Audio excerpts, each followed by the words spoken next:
Assalamualaikum warahmatullahi wabarakatuh. Nama saya Devka. Ini saya ingin mempresentasikan mengenai pengembangan sistem yang ada pada sistem informasi manajemen. Dan sebelumnya saya ingin berterima kasih kepada Bapak Marsudi Kisworo selaku Bapak dosen mata kuliah Sistem Informasi Manajemen yang telah memberikan kesempatan kepada saya untuk memberikan pelajaran mengenai pengembangan sistem. Dan di sini ada beberapa tujuan belajar dari bab ini, yaitu pertama mengenal pendekatan sistem sebagai kerangka kerja dasar pemecahan sebagai segala jenis permasalahan, dan kedua mengetahui bagaimana cara menerapkan pendekatan sistem untuk memecahkan masalah sistem, dan ketiga memahami bahwa siklus hidup pengembangan sistem atau System Development Life Cycle atau SDLC merupakan sebuah metodologi suatu cara yang direkomendasikan untuk mengembangkan sistem. Dan keempat, mengenai pendekatan SDLC yang utama siklus air terjun internasional, prototyping, rapid application development, pengembangan berfase, dan desain ulang proses bisnis.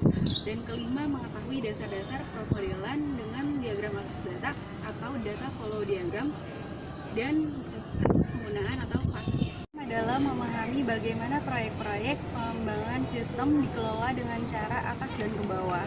Dan ketujuh, mengenal proses-proses pengestimasian biaya proyek. Dan pendekatan sistem itu sendiri adalah pencarian asal muasal proses pemecahan masalah secara sistematis mengarah pada John Dewey, yaitu seorang profesor ahli dari Columbia University pada tahun 1910. Dan ada 3 rangkaian pertimbangan yang terlibat dalam pemecahan sebuah kontroversi secara memadai. Yang pertama, mengenali kontroversi, dan kedua, mempertimbangkan klaim-klaim alternatif, dan ketiga, membentuk suatu pertimbangan. Ada beberapa jenis-jenis prototipe. Yang pertama, prototipe evolusioner, dan terus-menerus disempurnakan sampai memiliki seluruh fungsionalitas yang dibutuhkan pengguna dari sistem yang baru. Jadi, suatu prototipe ini akan menjadi sistem yang aktual. Dan kedua, prototipe persyaratan, yaitu requirements prototype, dan dikembangkan sebagai satu cara untuk mendefinisikan persyaratan-persyaratan fungsional pada sistem baru ketika pengguna tidak mampu untuk menggunakan dengan jelas apa yang mereka ingin. Lalu prototype ini adalah suatu versi dari sebuah sistem potensial yang telah memberikan ide bagi para pengembang dan calon pengguna bagaimana sistem akan berfungsi dalam bentuk yang telah selesai. Proses prototype ini disebut prototyping. Pengembangan prototipe evolusioner, ada 3 langkah pembuatan suatu prototipe evolusioner. Dan pertama, mendefinisikan kebutuhan pengguna, yaitu mengembangkan mewawancarai pengguna untuk mendapatkan ide mengenai apa yang diminta dari sistem.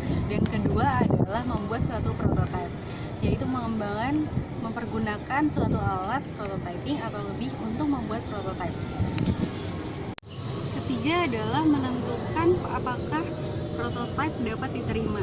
Pengembangan mendemonstrasikan prototipe kepada para pengguna untuk mengetahui apakah telah memberikan hasil yang memuaskan.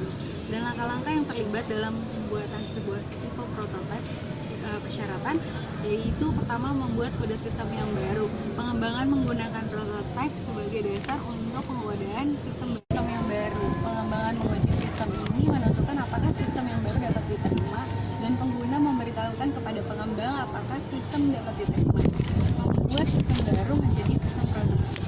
Prototyping, yang pertama, membaiknya komunikasi antara pengembang dan pengguna, dan kedua, pengembang dapat melakukan pekerjaan yang lebih baik dalam menentukan kebutuhan pengguna, dan ketiga, pengguna memainkan peranan yang lebih aktif dalam pengembangan sistem, dan keempat, pengembangan dari pengguna menghabiskan waktu dan usaha yang lebih sedikit dalam pengembangan sistem, dan kelima, mengimplementasikan bagi menjadi jauh lebih mudah rasa pengguna tahu apa yang diharapkan.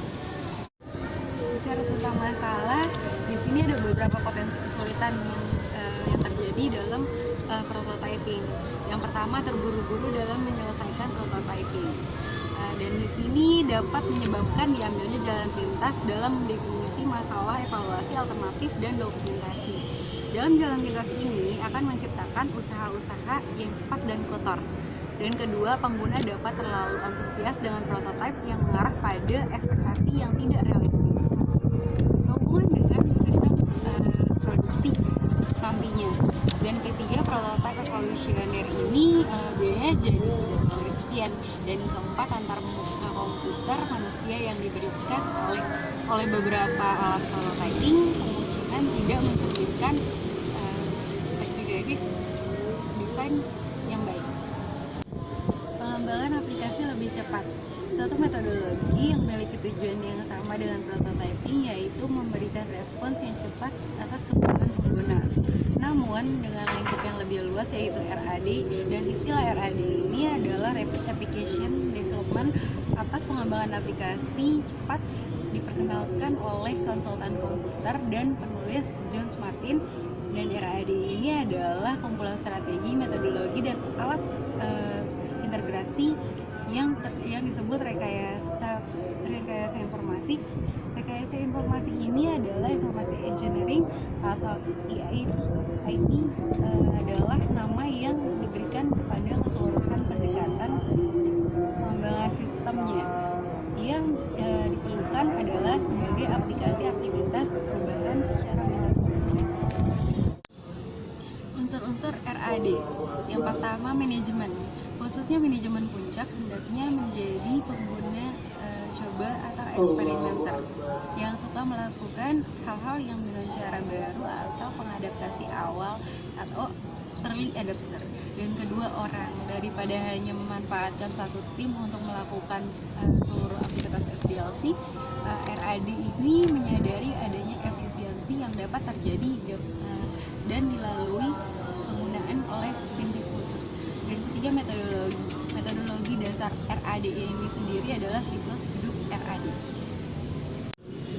Yang keempat adalah alat-alat. Alat-alat RAD ini terutama terdiri atas bahasa-bahasa generasi keempat dan alat-alat rekayasa perhati lunak dengan bantuan komputer atau computer aided. Software engineering case yang memfasilitasi prototyping dan penciptaan kode. Pengembangan berfase. Suatu metodologi pengembangan sistem yang dewasa ini digunakan oleh banyak perusahaan adalah kombinasi dari SDLC, tradisional, prototyping, dan RAD dengan mengambil fitur-fitur yang terbaik dari masing-masing metodologi.